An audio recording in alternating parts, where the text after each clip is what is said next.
Ladies and gentlemen, good day and welcome to the Thermax Limited Q2 FY22 earnings conference call hosted by DAM Capital Advisors Limited.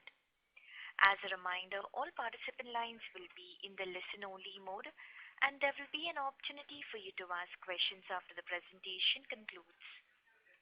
Should you need assistance during the conference call, please signal an operator by pressing star then 0 on your touch-tone phone.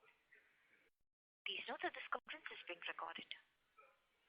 I would now like to hand the conference over to Ms. Bhumika Nair from DAM Capital. Thank you and over to you, ma'am. Thanks, Janice. Good morning, everyone. Welcome to the Q2 FY22 earnings call of Thermax Limited. We have the management today being represented by Mr. Ashish Bhandari, Managing Director and CEO, and Mr. Rajendran Arunachalam, Group CFO and Executive Vice President. At this point, I would like to hand over the call to Mr. Ashish Bhandari for his initial remarks, post which we'll open up the floor for Q&A. Over to you, sir. Hi, Bhumika. A very good afternoon to you and to all the analysts and everyone else that's on the call. We started the call 5 to 8 minutes behind schedule, so we will then get back to the meat of the discussion very, very quickly. I'll be brief with my comments so that we have more time for Q&A. You would have had time to go through our investor presentation, also go through the results that were released with fair amount of detail. If I had to share the highlights of the quarter, I would start by saying that as a business, and I would say that's not just Thermax. As a country, it seems like India, we have moved to an higher gear, and some of the COVID bits, even the V-shaped recovery is behind us. We are now talking about a recovery beyond just a V-shaped recovery, which is something that we are seeing, and I think that's to me a larger testament to the strength of the overall industry as well. We have seen broad-based recovery, continued strength across multiple segments, and if I had to use a crystal ball, I would say at least the next 3 to 6 months also, from an inquiry basis, look good. Yeah, there are few things that can go wrong, and as we go through the presentations, we can talk about what those things could be. But that is, I think that gives us some amount of confidence. I think what has also been, at least for Thermax, been relevant is that our larger agenda of putting together a company which is a leader for India, at least in terms of clean water, clean air, clean energy, that agenda continues, and our investment in improving our services capability, getting more and more new energy solutions, being able to get the dialogue with our customers to a different level. That work within the company continues unabated, and that is something that is that at least I'm very excited about. In terms of areas where we had challenges and things that we can continue to do better on, first has been the commodity price challenge, which has been quite brutal, and I don't think, at least in the near future, this particular quarter at least, we see no abatement in that. Yeah, if anything, most of the steel companies are talking about more price increases coming, which is putting quite a bit of pressure on our financial model as well. Second bit, I think our chemicals business and to some extent our FGD business, but we'll talk about both of these in more detail. We did not deliver as per our own expectations, and we'll talk about some of the moving parts when we discuss this. Third, I would say we see attrition starting to go up. In general, people are more in demand, both in the field where we have got labor which is executing projects, and in the offices where you have white collar workers who have a lot more options given a lot more robust Indian economy. But net, I would say we take strength in the backlog that we have, the ability to have a dialogue on a lot of new fronts with our customers, and the fact that most customers are looking to have those dialogues and are open to investment. We take strength from them. Everything else we have to manage because the other way around is a much tougher story than having to manage costs and everything else, which is as a business leader, that's a challenge that you would look forward to anytime given the alternative. So with that in mind, I think we will open it up for questions. Rajendran, anything else to add from your side? Nothing. Okay. So with that, we will open it up for questions. And because we started a little late, we will go maybe 5-10 minutes further on, but definitely stop around 12:25. Thank you very much. Ladies and gentlemen, we will now begin the question answer session. Anyone who wishes to ask a question may press star and 1 on their touchtone telephone. If you wish to remove yourself from the question queue, you may press star and 2. Participants are requested to use handsets while asking a question. Ladies and gentlemen, we will wait for a moment while the question queue assembles. The first question is from the line of Ravi Swaminathan from Spark Capital. Please go ahead. Hi sir, congrats. My first question is with respect to the order inflow.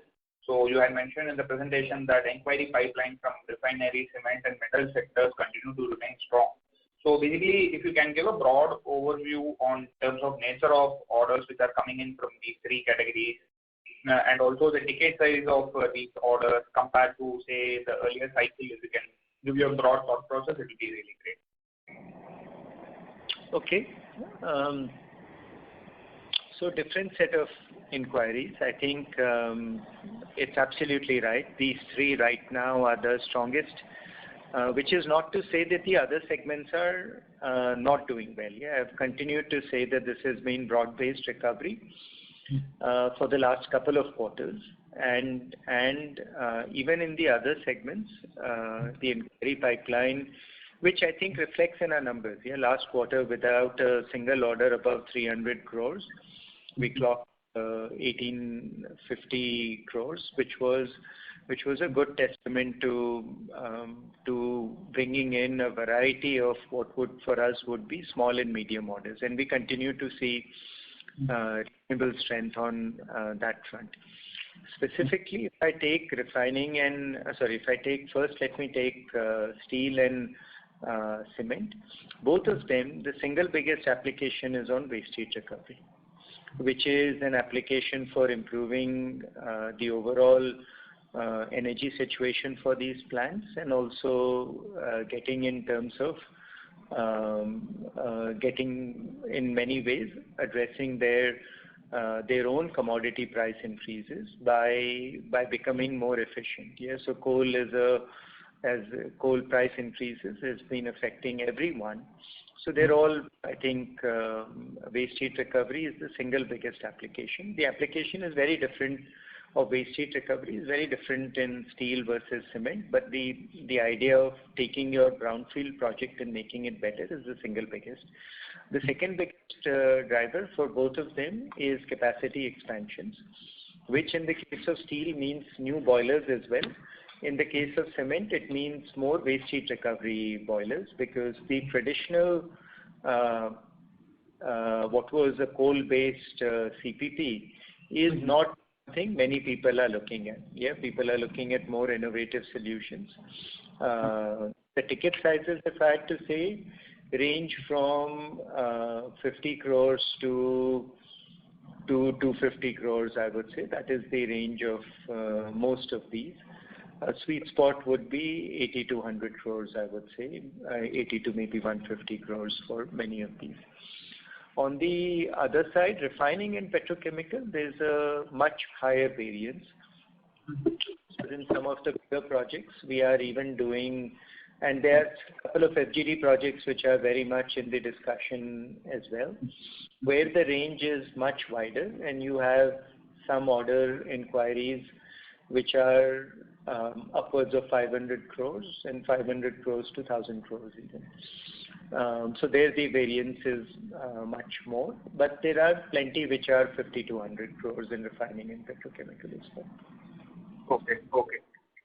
And so basically, the absence of CPP projects this time, has it kind of reduced the addressable pie for us, or is it like per metric ton of, say, steel or cement capex, the opportunity size is still the same for you? No, it has definitely reduced the addressable pie. The pie itself in some of these expansions has shrunk.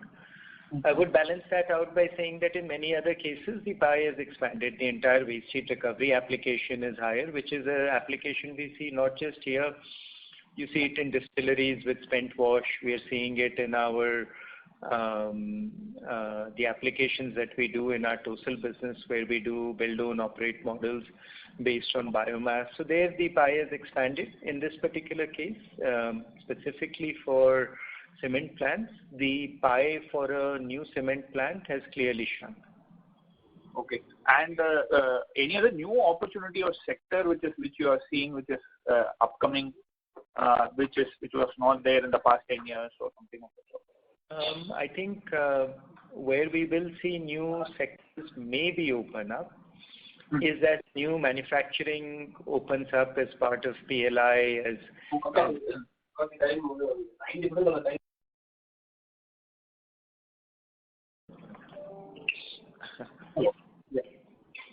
Sorry. So I will, in terms of new segments that are opening up or new industries that are opening up, I think currently nothing new. Our current industry set, which is quite wide, continues to be consistent. But as we look to the future, there is possibilities that as new manufacturing of many new industries, semiconductors, solar, they come to India, they will have for new power, new water, all of those applications where Thermax could have a role to play. Got it, sir. And my final question is with respect to the chemical segment margins that have come off this quarter also. So is the 15 to 16, 18% range is the band at which we would be looking at the chemical segment in terms of EBIT margin? Last year when the numbers had come in, we had said that 30% and the 25% which we did in a couple of quarters was not sustainable. Okay. Similarly, I would say the 15% I think is below our expectations. We would expect to stabilize at a number higher than that. Historically, we have moved our margins have been in that 18 to low 20s kind of a number. I think that is somewhere we would also target to be.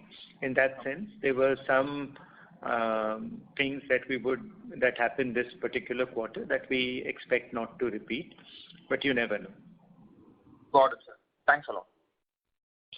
Thank you. The next question. Before we take the next question, a reminder to participants, please limit your question to 2 per participants. You may rejoin the question queue if you have a follow-up. The next question is from the line of Charanjit Singh from DSP Mutual Fund. Please go ahead.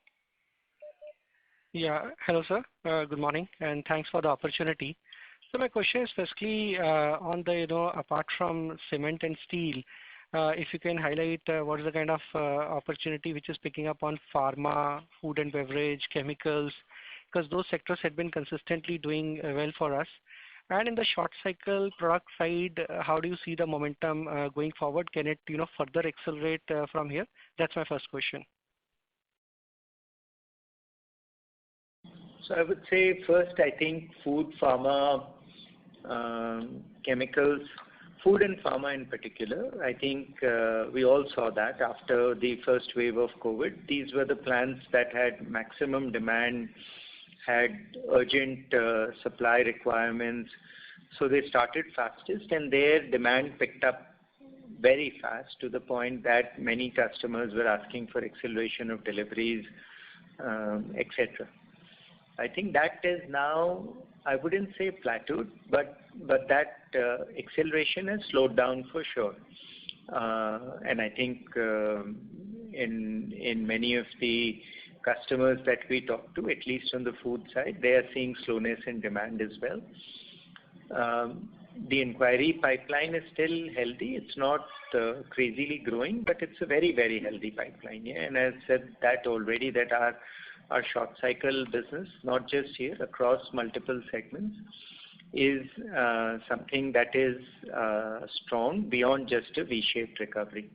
It is also that we have invested a reasonable amount on our services business, even our chemicals business. You will see, while our bottom line is not something we are happy with, our top line is starting to trend in the right direction. We think it can do even better, but at least it's starting to trend in the right direction. And many of our water, our enviro businesses, our heating businesses, even in solar, which are somewhat more shorter cycle, we see continued strength. These are also areas where we have introduced several new products, many of which have got green connotations and are significantly efficient from a energy perspective. We see reasonable amount of strength. Okay. So thanks for that detailed answer. So the other question is specifically on our, the chiller plant which we had set up, and we were also moving capacity from Pune to the new chiller plant. How is the ramp up happening at that chiller plant? Are we also seeing some export opportunities we can cater to from that plant? And secondly, also if you can give us update on the Indonesia facility, how is that ramping up? Okay.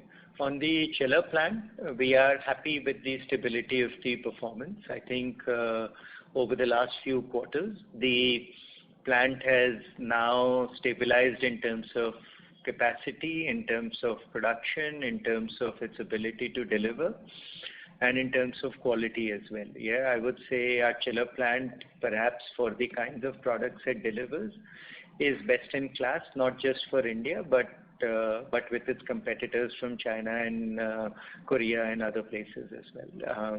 We're really proud of the plant. It is coming out with newer products and it's competitive. We see the margins in our cooling business over the last 3 quarters have continued to improve, and the productivity of the plant improve. The demand is stable. I would not say the demand is extremely high or anything, but the demand is stable, and with the help of newer products, we are having reasonable incremental growth, which is, I think, we are happy with.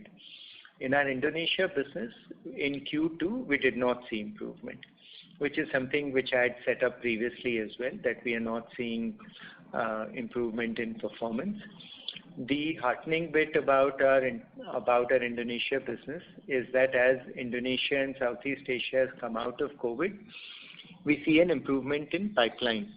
So the pipeline that we have for Indonesia is our best ever. Now, are we able to win that opportunity pipeline or a portion of that? Are we able to convert them into orders? Those orders that we convert, are we able to deliver them profitably? I think that will be the key ask. But I take strength that for the first time we are seeing a good pipeline in Indonesia, and I think our focus now, which is something that within the next 3 months we should be able to come back and report whether the order book has improved, and then subsequent quarters whether that order book, if it has improved, is it starting to result in improvement in bottom line as well. Okay, great, sir. Thanks for taking my questions. I'll circle back in the queue. Thank you. Thanks.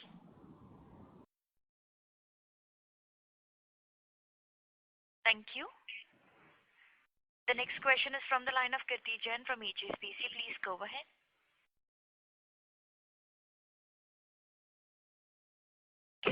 Thanks a lot for the opportunity, sir.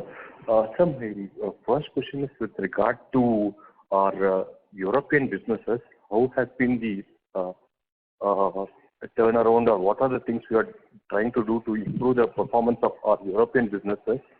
And currently, how much are the loss-making subsidiaries and businesses which are creating the drag? That's the second question. And third thing is, if you can give some perspective on how you are transitioning to create products and solutions for hydrogen. If you can give some light on that, that would be great, sir.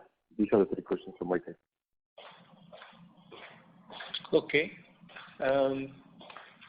On our international business, which is our Europe manufacturing businesses, Q2 was stable. It wasn't loss-making, but it wasn't horribly profit-making either. And I would say it was in line within middling performance that we have had for the last couple of years, where some quarters have been worse, but few quarters have been better than this, in the sense that it's low profitability, but stable. I think that's our current outlook as well. The order books that we are seeing show that, okay, it may not lose money, but it's not making a lot of money either, which is not where we want to be. I would say our Indonesia business at least has a much bigger pipeline, pipeline of opportunities, which we need to convert and then to win. In terms of loss-making units, I would say these two are our biggest concerns. In US, which is where our chemicals business exports, and our cooling business also has a fair amount of presence, we have seen a fair amount of strength, to the point that if we have to compare to a historical average from 2 years ago, we are almost 50% higher in our business out there, which is good. In terms of Rajendran, loss-making units, is there anything else you would want to add? Currently PTTI.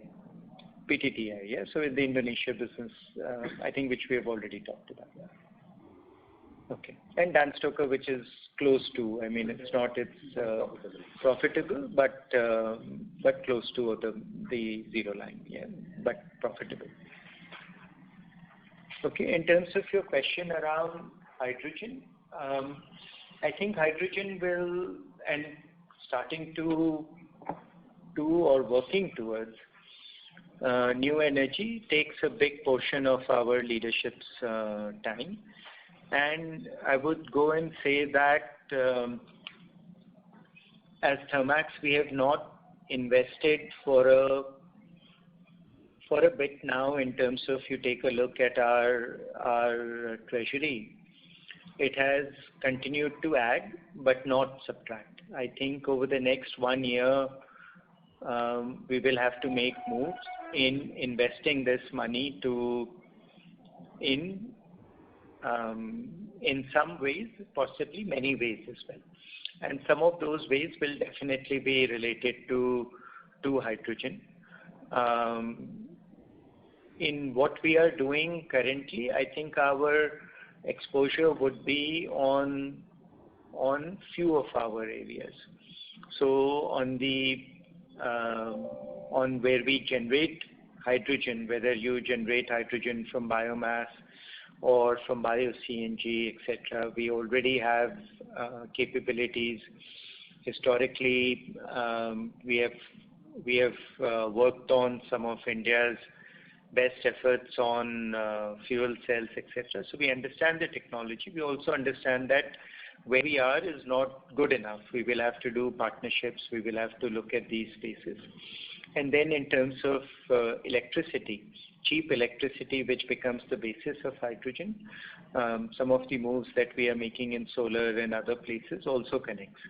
So I think just hold on to that space, and as we have more to share over the next 1 year, we will come back and share. I think for now I can share that we have quite a bit of focus on this whole space. Sure, sir. Sir, with regard to chemical business, how would have been the volume growth, sir? Because crude and styrene have seen a very significant escalation. So if you can describe about like-to-like or volume growth, that would be great, sir, with regard to chemicals.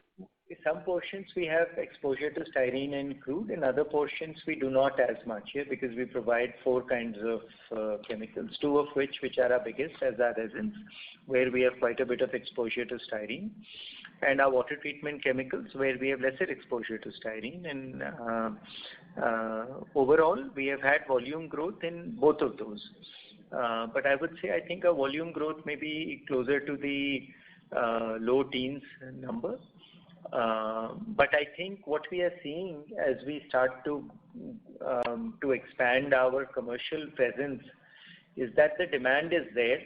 We are limited right now by getting our new plant to be up and running to the expectations that we have. Yeah, so our capacity of our new plant is hitting our ability to hit some of the higher gears. Okay. Sir, last question, if I may. I think if I may, you've already had 4 questions. So yeah, sure. Okay, sir. Thanks a lot. Yeah, so that just we give time to everyone. We'll come back to your questions later on. Thank you. Before we take the next question, a reminder to the participants. Please limit your question to 2 per participants. You may please rejoin the question queue if you have a follow-up. The next question is from the line of Bhavin Vitlani from SBI Mutual Fund. Please go ahead. Thank you for the opportunity and congratulations to the team of Thermax for an excellent performance. So I have 2 questions. So the first one is, when we speak to the global industrial companies, there are 3 common threads. One, China slowing. Second, input inflation, and third is the supply chain, wherein freight costs have gone out of whack and they are questioning the underlying business case of global sourcing or exports. How are these impacting Thermax? The first one is a neutral to Thermax. I think the India story right now is strong. I particularly don't see too much impact of China plus one either on businesses. It's possible there's a secondary and a tertiary impact. I'm not seeing any primary impact for sure. On the second and third, both of those are affecting our business quite severely. In terms of commodity price increases, I think 15 to 20 crores is our impact on Q2, which is quite high, and Q3 will also be impacted to a similar number, maybe even higher very clearly. Yeah, because that freight has affected our chemicals business quite a bit. Not only have the freight rates gone up, but we could not ship quite a few of our containers, and many of those containers were high-priced containers. As an example, I think my team has shared with me, like in our production from Maharashtra, where our warehouse is, if it was $6,000 for a container to get to the US, the number now is more than 2 times that much. So we are passing some of those costs to our customers. I think we have not seen any slowness in demand, which means, to your point, that customers are looking for supply chains locally. In some of the products that we have, it takes years to build that capability. So it's not like customers have alternate supplies, and so we have to be able to find a way through. If anything, many of those customers are asking for faster deliveries, but of course they're not willing to pay for higher freight, etc., which is something you're continuously pushing back on.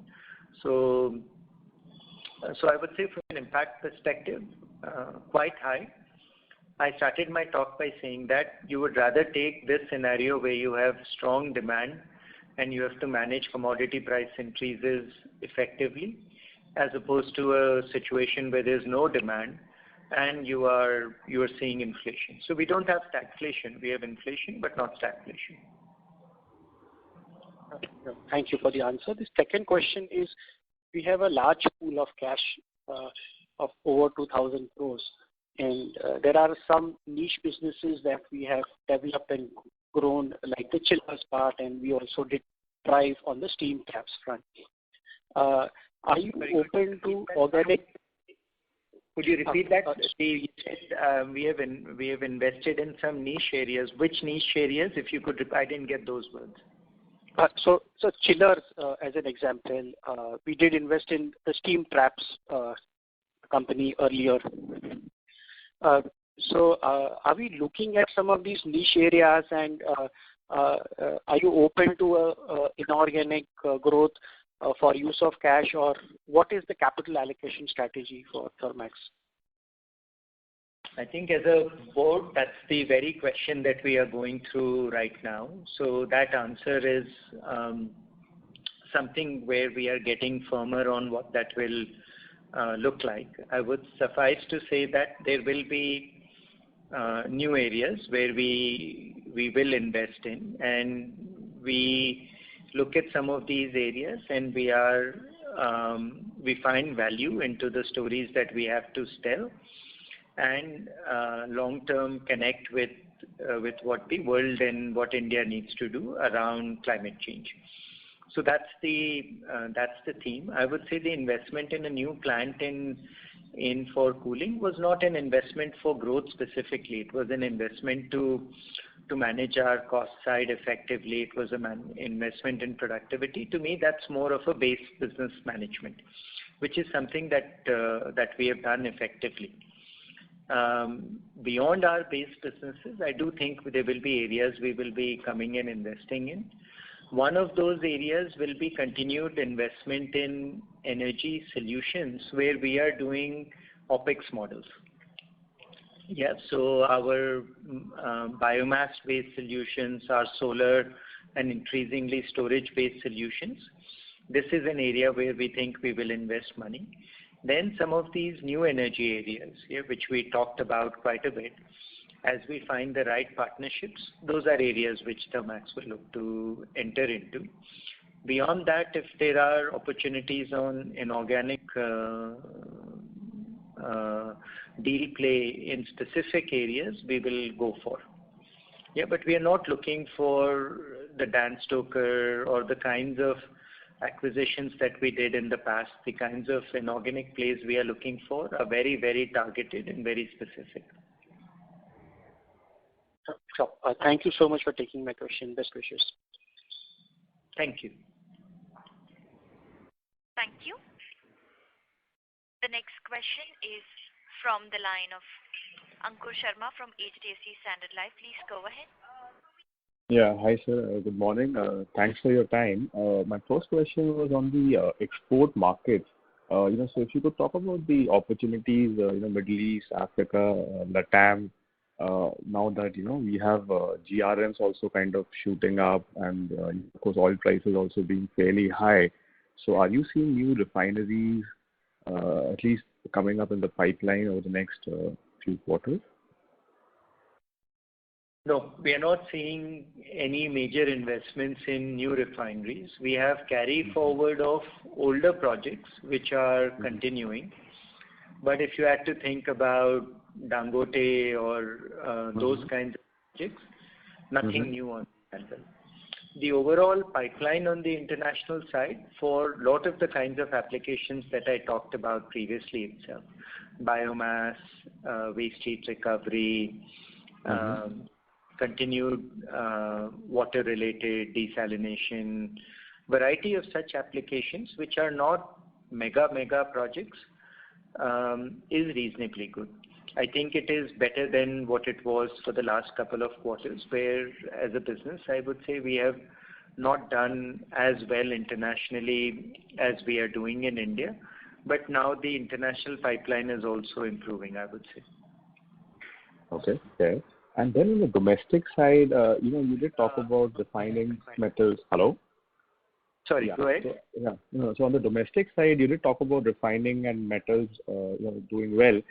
So there was a lot of announcements from a lot of these steel majors in Q1, about expansion plans, but nothing much was seen after that. So are you finally seeing some inquiries come out, some finalizations happening, or do you believe still more of a second half or maybe a FY23 kind of where things actually get finalized on the metal steel side?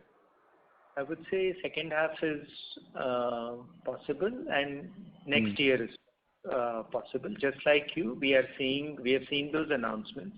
We've seen inquiries coming in. On the new plans, I don't see imminent finalizations in the next 90 days happening. But there are inquiries which is why I said even the inquiry pipeline overall is strong. Right now, which we have quite a few orders which we have shared. They are coming primarily from brownfield opportunities relating to waste heat recovery in particular. Yeah, which is a strong bit. But many of the customers that I talk to do seem to be serious about their capital expansions as well. And I do expect that at the end of this financial year and next year, early part of next year, some of these will come to conclusion as well. And just a last question on the FGD side, margins, of course, on the Enviro business being a little soft for this quarter. So specifically on FGD, what is the current order book which we have here? The two large orders we had won, some time back.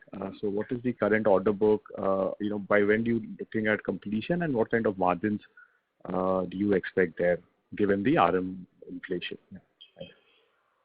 So I think in the second half of this year, we do expect FGD orders to close. Some of them we have bid some time ago, and they're coming, which is, I think the delays have been in some part because of price increases needed on some of these projects. But I do think FGD projects will come in the second half of this year, and they should be better profitability even with some of the moves than what we have had in the past. Yeah, what we have had in the past was also in some parts our improved understanding of the market, our improved capability, and also I think that whole China risk relating to can we source from China, can we not? Some of those questions are all addressed. I think we will do better, but not the commodity price increases of the recent past have reduced those expectations slightly. Yeah, so previously we had set a bar which for FGD, anything we touch in FGD to be much higher. We quoted based on those much higher expectations. But as some of those orders are coming for conclusion and discussion, because they are all relating to the government, those numbers have come down. But in some cases, there is a price escalation clause which is available in the project itself. So the whole FGD pricing bit is slightly complicated. It's a longer discussion. And if anyone on the analyst team on a future question wants to just talk about FGD, I'm happy to explain the margins right now, what are the moving parts, what is in contingency, our closure times. I'll be happy to share more details as we see it here, because that was a big number that affected our numbers negatively this quarter. Sure. Okay, great. Thank you so much. I appreciate it. Thank you. The next question is from the line of Amit Mahawar from Edelweiss. Please go ahead. Thank you. Ashish, congratulations on great set of results. Means that our market share in first half would have gone up, driving 7-year high intake. I have two quick questions. First is, how wrong am I when I say that the bulk of H1 orders reflect a strong pent-up in industrial, both in export markets that we track and domestic? If you can assign a number to that roughly around 10-20% might be pent-up, or you think this is a sustainable recurring number?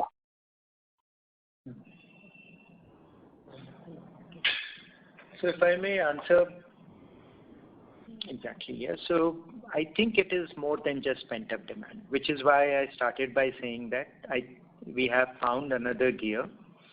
Whether this gear lasts or not remains to be seen, but we still see a healthy inquiry because see, if you take a look last 3 quarters now, yeah, because Q1 of last year was a complete wash. Q2 the recovery started to show up. Q3 of last year we started to say that okay, maybe we are seeing elements of a V-shaped recovery on the base business, because we have what is our channel business where we work with 80 plus channels across country, across segments, and the channel business is a good proxy for what kind of strength we are seeing across markets. So the channel business recovered Q3 of last year itself. Q4, it got a little better, but by end of Q4, the second wave impact was showing, which is why last quarter I said, look, we have had a great start to the quarter, but I'm a little concerned in how the next month will go. But then Q2, the second wave subsided, and we saw strength.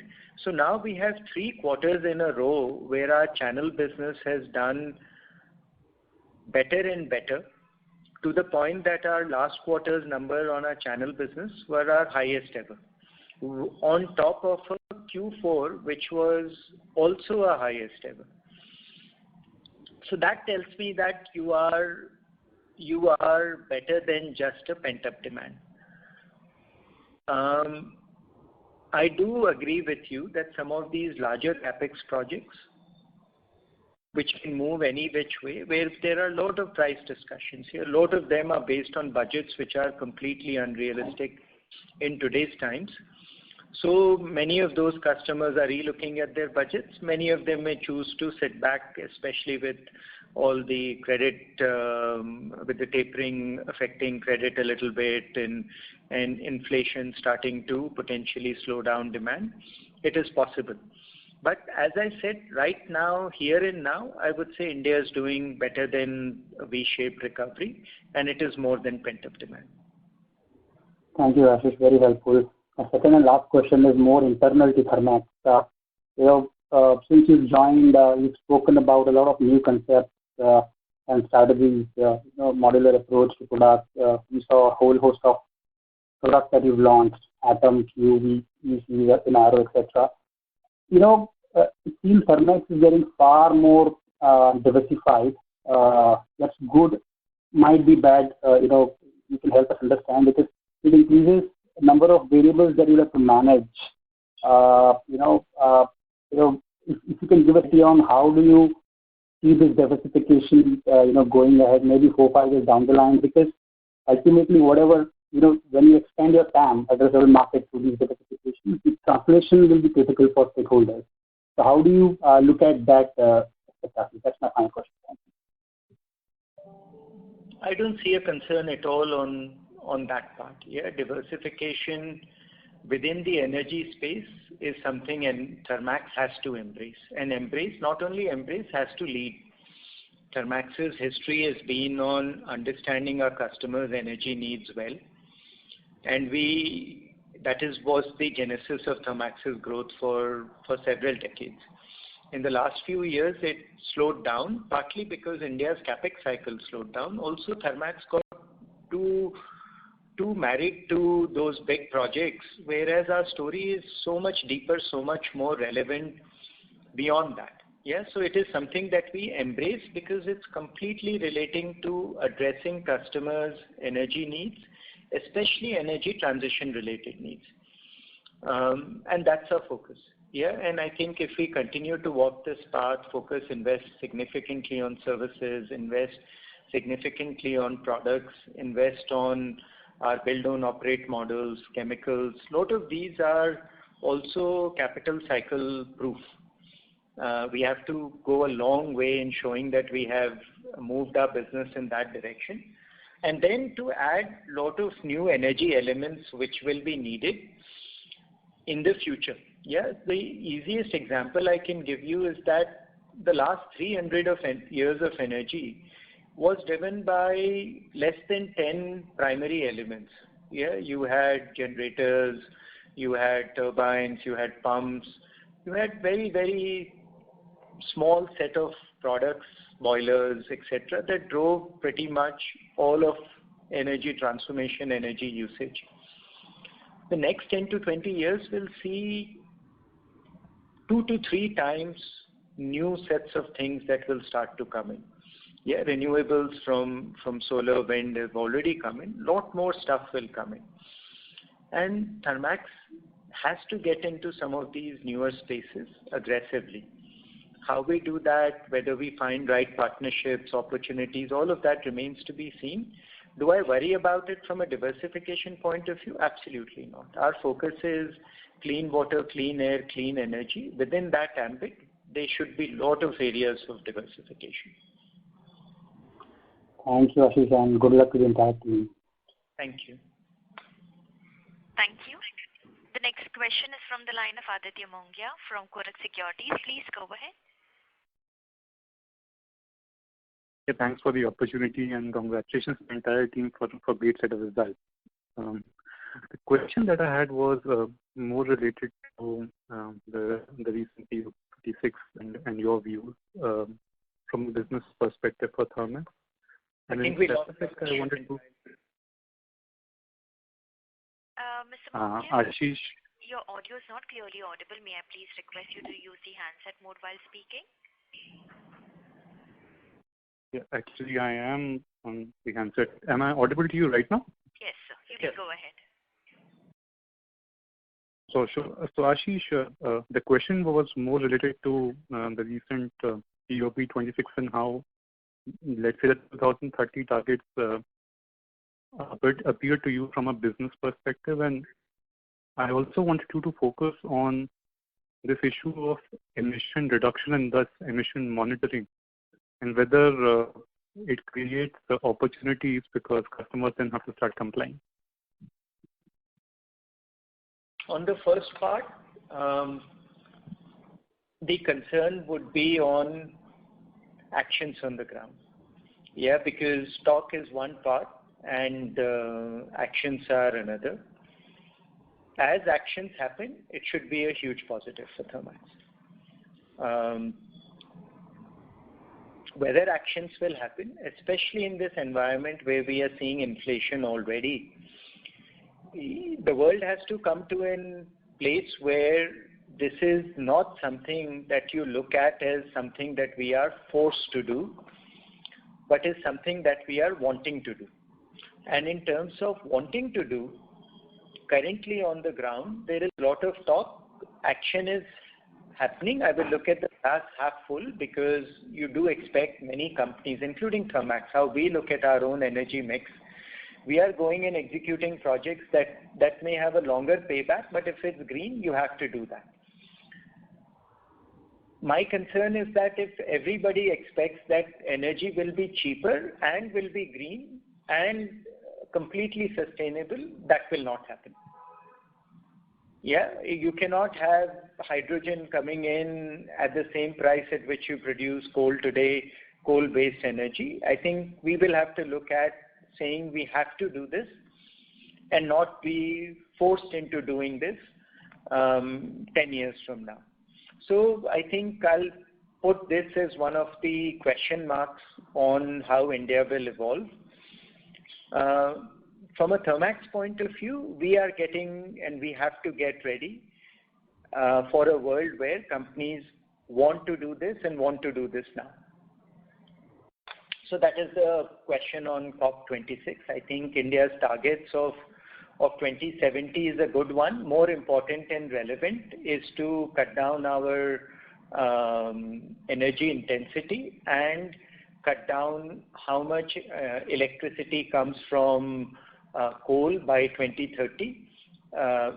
But dramatically, I think those are a lot bigger and more important targets in my mind, which should help Thermax quite a bit. The portion that will not help Thermax is the second part of your discussion on monitoring itself. For example, monitoring and emissions, our entire FGD business is driven around emissions management. I do not think that business has a horizon beyond 5 to 7 years. Yeah, I would not even go 10 years. I think for the next 3-5 years, clearly there will be projects. They will be quite active. But beyond that 5 to 7 years, they will not be projects because once you get down to a particular emission level, most of these plants will not look to invest any further, and I don't expect too many new plants to come up on the coal side beyond this 5-year horizon. Emission monitoring is not as big a business for Thermax, and I don't think monitoring by itself will be as big a business. The management and reducing emissions is a big business for Thermax, and the FGD portion of that, I think, has a shorter shelf life. But I think we're not not worried about that. Yeah, it's right for the world. It's absolutely something that we support. We just need to find newer areas of growth fast enough. Yeah, and FGDs is not something we have made tremendous amount of money in the past. So it's not something that we will look back and say, wow, a big portion of Thermax is at risk. Okay, let me just clarify the second part. So FGD is one part, but I would want to believe that there probably is more that you would be offering as part of your environmental solution business to curb emissions across power or beyond power. Beyond power, yes. Yeah. So the question was that, at least from the sense that I get, the regulations are all in place to kind of monitor and curb emissions. I understand that's not your business, but obviously you do provide the solution that brings this down. And I want to get a sense from you that if, let's say, and is this a low-hanging fruit wherein the regulations start getting complied to by your end customers beyond power, and that sees an uptick in your environmental business? Right. Not just environment, it actually affects our energy business as well, both of them. Yeah. So in the examples, you would have seen that we shared an example of NRSW. It is non-recoverable solid waste, which is secondary waste at paper recycling plants where it's plastic, waste paper, binding material, all of which a paper plant does not use, is disposed of to cement plants or to burn in very, very unhygienic ways, which hurts the environment. So as these plants have to comply in how they dispose this off, how it is burned, we are seeing opportunities to burn them better, which is not burn them in a very managed way so that there is no emissions that go into environment. So it not only helps us on the emission side, more importantly, it actually helps us on the energy side, because we are able to do some of these complex applications better than others. Similar opportunities exist in municipal solid waste, many other places as well. So it's not just environment, it's actually energy as well. Got that, Ashish. Thanks for your response on this one. Thank you. Those are my questions. Thank you. The next question is from the line of Sandeep Tulsiyan from JM Financial. Please go ahead. Yeah. Hi, good afternoon. Two questions from my side. Firstly, on the environment segment, when we see the quarterly ordering run rate, it usually used to hover around the 200 crore levels, say plus minus 10%. And we've seen a significant step up to between 250 to 300 crore levels for the past 2 quarters. So if you could highlight the key drivers of this major change that we have seen, and also on the sustainability of the current run rate, if it can sustain, which are the areas which are ordering. So that's the first question. And second question is on the chemicals segment. Of course, we've seen margins have come off, and you had highlighted why those margins are off. But if you could give us more color in terms of what is the breakup of sales between those 4 main areas. I remember ion exchange resins used to be 50-55% of sales. But some of the comments in the PPT highlight there was significantly higher growth in construction chemicals and other segments. So if you could broadly give us a mix over there. Thank you. Okay. So your I'll take your first question first and then go to the second. Yeah, I think the run rate has gone up in part of the what is called as our environment business, is our water business, and our environment solutions business around emissions management and controlling particulate and gaseous matters. Both of these, from a base business perspective, are extremely healthy, connecting back to the original comment that I made, that overall, I think our base business is doing better. These are also areas where some of our efforts in coming up with newer products on the water side, focusing more on basic building and building capabilities around better services, all of that are starting to show effort. So I would say there is an impact to that on the overall economic environment. There is an impact to that of Thermax's own internal efforts. I hope at least the Thermax's internal efforts are sustainable. Overall, I think that 200 crore number should be sustainable at least in the near term, I would say. On top of this number, of course, are the FGD projects that come and go, which also I think as I look at the year, we should look at closing at least one FGD order, maybe more as well. But that's how I would look at it. The base business on water and enviro has improved, and is also that base business has become better profitability than what it was previously as well. Yeah, so which is also something that is good. It's hidden behind a much bigger top line on FGD, which is at close to 0% margins.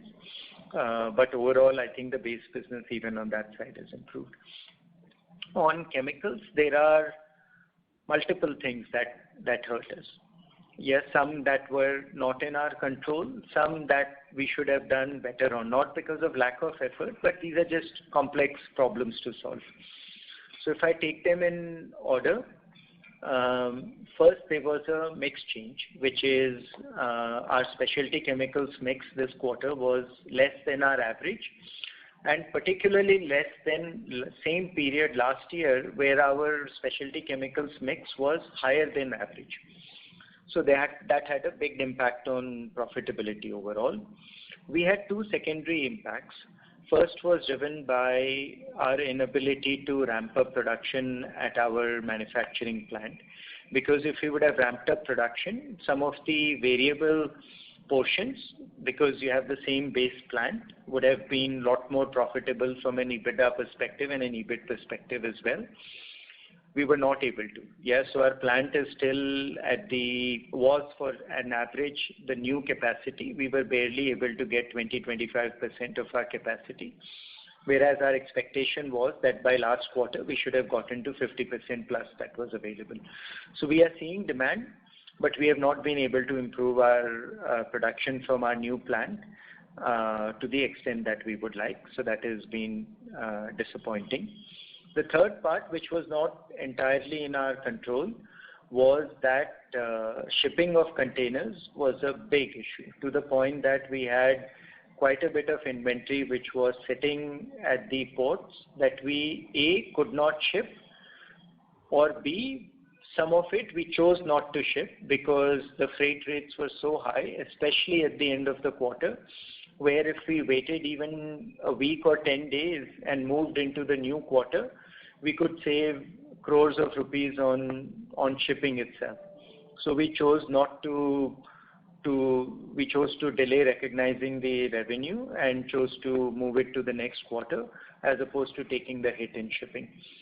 But even on the stuff that we shipped in the quarter, we had to take, overall we took much bigger impact on shipping. So all three of these things together affected chemicals. This quarter, what we should see is a little bit of a positive impact from all of those containers that were not shipped, starting to provide. Second thing, some of our price increases that we have done in chemicals and stepping back from taking any freight risk, that should start to show impact. Third is our production from our chemical plants should start to get better. October was a better month. It wasn't where we want to be, but was a better month in our ability to deliver. And fourth should be the specialty chemicals should also improve. So we should see the impact of all of these, but still crude prices continue to go up. So you have got commodity pressures, but we have got 4 moves in the right direction and 1 in the negative direction. The net should be a closer getting back to normalcy, at least in our chemicals business, with a higher top line. That is the expectation for our chemicals business, at least internally. Remains to be seen what the next month and a half actually delivers.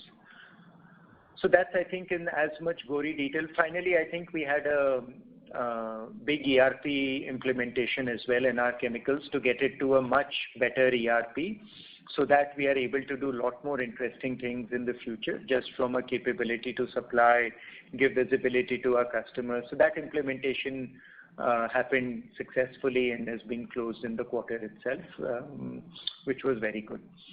I think so that's in as much detail as I can share on the chemicals business. I don't think our specialty chemicals mix is 50%, and I don't think we have ever shared that number in complete detail. And we would like to keep that to ourselves for the near future. As we grow that business significantly, we can come back. But the two biggest portions of our business, which is our resins business and our performance chemicals, which is the water treatment and other treatment chemicals, those two continue to be the biggest share of our overall chemicals mix. All right, got it. Thank you so much for taking my questions. Thanks. Thank you. The next question is from the line of Renu Baid from IIFL. Please go ahead. Yeah, hi, good afternoon, sir, and congratulations for good performance. I have three questions. The first is, can you share some details in terms of how large is the water portfolio of Thermax today? And with new and modular products being launched and client focus on ESG, how do we expect this business portfolio to ramp up in the next 3 to 4 years? So if you can share some numbers and insights, that would be helpful.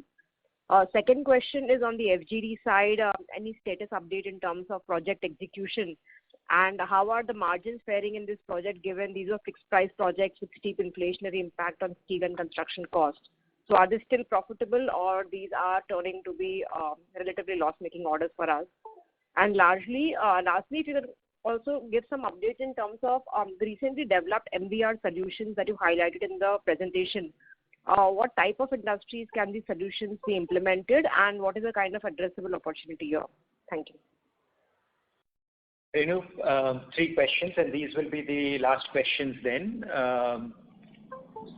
First, I would say to you and to the larger analyst community as well that most of you have complimented, and even our share price went up. I was actually surprised by how much it went up, because if I go and compare this back to a 2-year ago number where we had revenues that were similar, our bottom line is also similar. So in some ways we have gone back to where we were 18 months ago, better on the order side, but on the revenue and profitability side to where we were 18 months ago. I think what we need to now show is, can we continue to get better from this? I think that's the message. But thank you for compliments overall.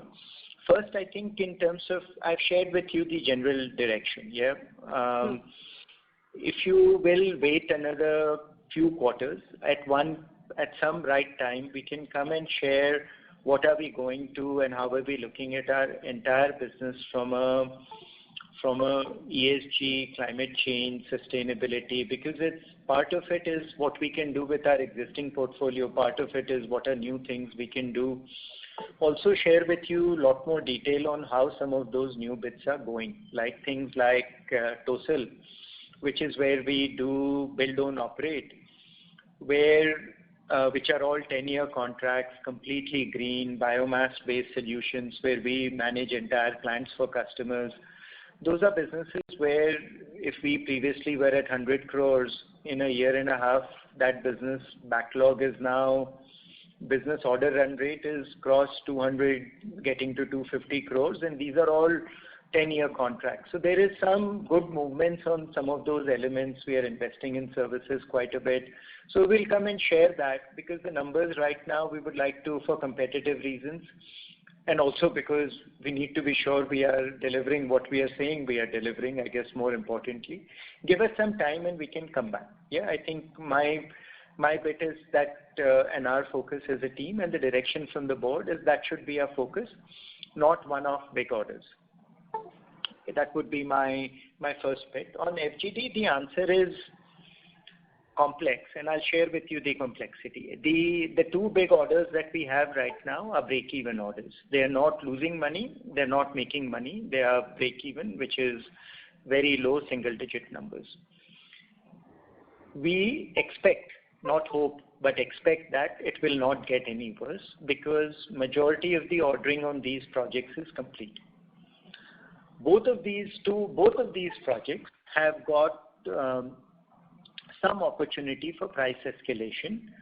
One project has price escalation written in it.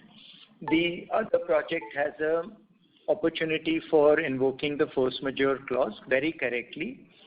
because both of these projects were delayed because of matters which were not entirely in our control, and in cases the government delayed them because of the China play and all that, and the commodity price increases happened during that period. We also have contingencies on these projects which we have not yet recognized, and Thermax does not recognize contingency on the projects until minimum 2/3 of the project is completed, because we do not know what more risks may come up. Both of these projects are right now, from an execution perspective, far away from that 66%, and then this financial year we don't think they will reach 66%. So because we did not see an opportunity to show the good side of these projects, we have bitten the bullet and taken the cost impact of what we are seeing on these projects in this particular quarter. I expect that our teams will not come back with more negative news, but that is an expectation. It is not a guarantee. There is upside that exists on both of these projects, which will be a matter of intense working and negotiations with our customers, because most of it is stuff that was absolutely not in our control. So there are areas where we were executing the project for the first time, where there were things that happened which we did not account for. We need to take the hit, clearly. But there were many areas where we had absolutely nothing wrong to do, where the customers have to support, because this is not something, and in at least one of those two projects, there is a price escalation clause, but that price escalation clause is associated with us getting a time escalation clause. The time escalation clause is relating to COVID. So the customer needs to approve the time escalation clause. When the time escalation clause gets approved, the price escalation clause gets approved. So they're all very, very complex. None of it will affect us this financial year. So we have just taken the cost impact and we are moving on. So that's the second question. And in all of this, I've completely forgotten your third question, Renu. It was on the MVR solutions, which you highlighted in the presentation for pump facilities. So what are the type of industries that we can cater to, and how would be the addressable market for these type of solutions? Solutions market should continue to increase, because MVR is, as more and more people look to discharge water effectively, and zero liquid discharge becomes more and more relevant. And as you do zero liquid discharge, you're looking for more energy efficient solutions and many such things. People will look for more and more MVR related things. So the space will continue to improve. It will not become like 30% increase or any crazy numbers like that. It's not driven by one single change. It is driven by continued need for higher efficiency and continued stringency of regulations being followed.